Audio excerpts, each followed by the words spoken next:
জায়ানন্দিনী টেলিবাংলা থেকে আমি আছি সবরা জাহান জেরিন। আমাদের নিয়মিত অনুষ্ঠান গল্প পাঠ নিয়ে। গল্প পাঠে আমি বরাবরই ছোট গল্পটা বেশি বেছে নেই, আর সবসময় ছোট গল্পের ক্ষেত্রে আমার পছন্দ বনফুল। আজকেও আমি বনফুলের একটি গল্প বেছে নিয়েছি, দুই ভিক্ষুক। চলুন গল্পটি শুরু করি। দুই ভিক্ষুক। বারাণসীর জনবহুল পথের ধারে অন্ধ ভিখারিটি বসে থাকে। পোড়া পোড়া কালো চেহারা, যেন ঝলসানো। অল্প কয়েক দিন হলো এসেছে, কোথা থেকে এসেছে কেউ জানে না। এমনকি অন্যান্য ভিখারিরাও তার সম্বন্ধে অজ্ঞ। প্রশ্ন করলে উত্তর দেয় না। রূপান্তর একধারে ছেঁড়া কাপড়টি পেতে সসংকোচে বসে থাকে শুধু। ভিক্ষাও চায় না, হাত পেতে বসে থাকে শুধু নীরবে। তবু ভিক্ষা মেলে। কাশীতে পুণ্যার্থীর ভিড়, পুণ্য সংগ্রহের জন্যই লোক আসে এখানে, ভিক্ষা দিতে কার্পণ্য করে না। নীরব ভিখারিটির ছেঁড়া কাপড়ও ভরে ওঠে রোজ নানা জনের নানা দাক্ষিণ্যে। আদলা, পয়সা, ডাবল পয়সা, আনি, দুয়ানি, সিকি, এমনকি আধলি পড়ে মাঝে মাঝে। গোটা টাকাও পড়েছিল একদিন একটা। খাবারও জমে নানা রকম। ভিখারি কিন্তু বসে থাকে নীরবে। অন্ধ চোখের দৃষ্টি নির্বিকার। গভীর রাত্রে রাস্তাঘাট নির্জন হলে ধীরে ধীরে ওঠে। কাপড়ের উপর সঞ্চিত সমস্ত পুটুলি করে বেঁধে লাঠি ঠুকঠুক করে গঙ্গার ঘাটে যায়। তারপর গঙ্গা গর্ভে ফেলে দিয়ে আসে সব। সে যা চায় তা পায়নি। কাপড়টি বিছিয়ে আবার এসে বসে রাস্তার ধারে। কতদিন বসে থাকতে হবে কে জানে। সেদিন সন্ধ্যা উত্তীর্ণ হয়ে গেছে অনেকক্ষণ। পথ জনবিরল হয়ে এসেছে, আর একটি ভিখারির আবির্ভাব হলো সেই পথে।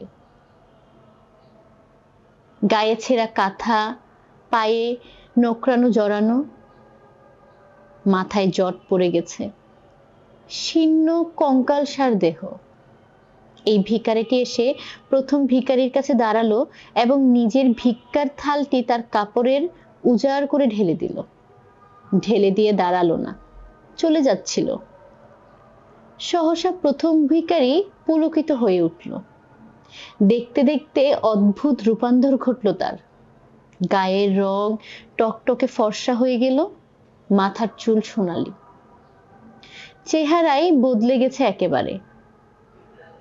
উঠে দাঁড়িয়ে সে চিৎকার করে উঠল, আমায় ক্ষমা করে যাও মহারাজ, চলে যেও না। আমি ক্ষমা চাইছি, হাত জোর করে ক্ষমা চাইছি।